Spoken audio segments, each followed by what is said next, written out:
High Hussain বলে নিজের গায়ে রক্ত মাখাবো, এর মধ্যে কি কল্যাণ রয়েছে?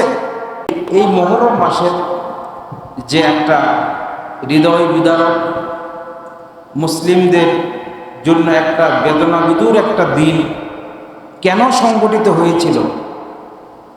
এই দিনটার কি শিক্ষা? আমরা কি ওই দিন থেকে শিক্ষা নেব, না আমরা শুধু নিজেদের উপরে বুক চাপড়াবো আর হাই হুসাইন বলে নিজের গায়ে রক্ত মাখাবো? এর মধ্যে কি কল্যাণ রয়েছে? না যেই কারণে ধাপে ধাপে এই যে কারবালার প্রান্তরে ইয়াজিদের হাতে ইমাম হোসেন রাদিয়াল্লাহু আনহু শাহাদাত বরণ করেছিলেন, এর যে প্রেক্ষাপট, কেন এই ঘটনাটা ঘটল, এর পিছনে কি কারণ ছিল, ধর্মীয় কারণ কতটুকু আর রাজনৈতিক কারণ কতটুকু, এই জিনিসগুলি আপনাদের সামনে আমি বোঝার চেষ্টা করব। তাহলে খেলাফতের আল্লাহ নবীর 10 বছর শেষ হয়ে গেল। এরপরে ছিল হযরত আবু বকর রাদিয়াল্লাহু আনহু 2.5 বছর দায়িত্ব পালন করলেন। এরপরে দায়িত্ব পালন করলেন হযরতে ওমর ফারুক রাদিয়াল্লাহু আনহু।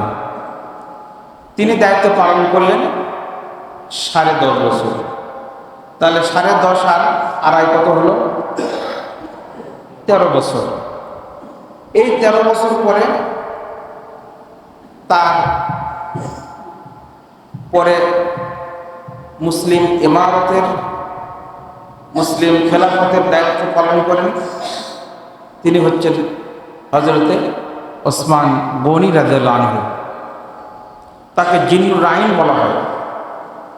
এবং আপনারা জানেন খোলাফা রাশিদিনের 4 জন খলিফার মধ্যে 2 জনের সাথে আল্লাহ নবীর সম্পর্ক ছিল শ্বশুর জামাতা, আর 2 জনের সঙ্গে আল্লাহ নবীর নিজের সম্পর্ক ছিল শ্বশুর জামাতা। অর্থাৎ 4 জন খোলাফা রাশিদিনের মধ্যে প্রথম 2 জন হচ্ছে রসুলের শ্বশুর, আর পরের 2 জন হচ্ছে রসুলের জামাতা। তো 3 নম্বরে যিনি দায়িত্ব পালন করেছিলেন তিনি হচ্ছেন হযরতে ওসমান গনি রাদিয়াল্লাহু আনহু, এবং তাকে জিন্নুর আইন বলা হয়। তিনি রসুলের 2 জন কন্যাকে বিয়ে করেছিলেন এবং আল্লাহ রসুল বলতেন যে আমার যদি আর কোনো একটা মেয়ে থাকতো তাহলে সেই মেয়েটাওকে আমি হযরতে ওসমানের সাথে বিয়ে দিতাম। আর রসুলের কন্যা তারা হচ্ছেন সাইয়্যিদাতুল ফুকাহা ওয়াল জান্নাহ, মেয়েদের জান্নাতের সর্দারিনী হবেন রসুলের কন্যা হযরতে ফাতেমা, এবং বৃদ্ধ যারা এই দুনিয়াতে যারা বৃদ্ধ বয়স পার করেছেন এই লোকগুলোর সর্দার হবে হযরতে আবু বকর রাদিয়াল্লাহু আনহু। আর যারা যুবক অবস্থায় ইন্তেকাল করবেন তারা যদি হযরতে ইমাম হাসান এবং হুসাইনের আদর্শ ধারণ করে যদি চলতে পারেন, এই লোকগুলো যদি দুনিয়া থেকে বিদায় হন, তাহলে এই যুবকদের সর্দার হবে ইমাম হাসান এবং হুসাইন। তো ভাইয়েরা আমার, মুসলিম ইমারতের যে ধারাবাহিকতা, আল্লাহ নবী 10 বছর দায়িত্ব পালন করলেন ইসলামের রাষ্ট্রের।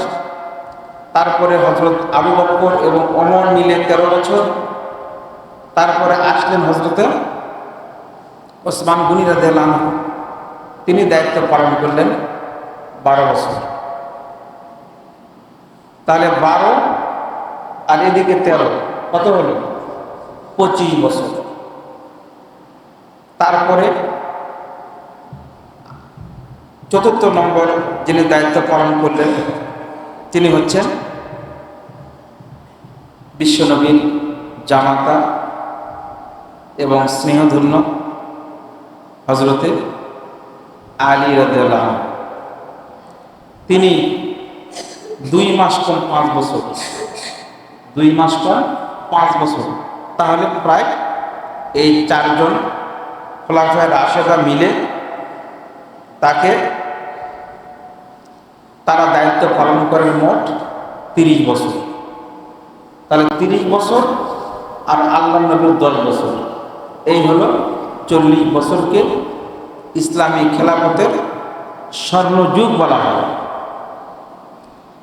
এবং আল্লাহ নবী নিজের শাসনকালকে খায়রুল কুরুনি কারনি, অর্থাৎ শাসনকাল মানুষকে শাসন করার উত্তম নিদর্শন অর্থাৎ স্বর্ণযুগ, শ্রেষ্ঠ যুগ বলে ঘোষণা দিয়েছেন।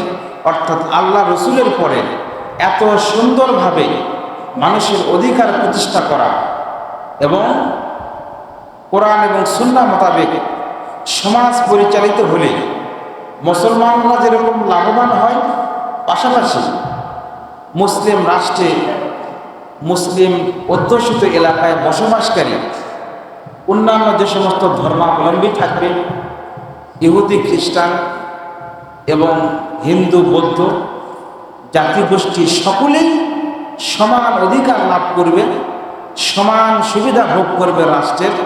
এটা একমাত্র নিশ্চিত করতে পারে আল কোরআন। তাহলে কোরআনটা শুধুমাত্র মুসলমানদের সংবিধান নয়, এই কোরআনটা যদি কোনো রাষ্ট্রের সংবিধান হয় তাহলে সে রাষ্ট্রটা একটা ইনসাফপূর্ণ রাষ্ট্র হিসেবে পরিণত হবে।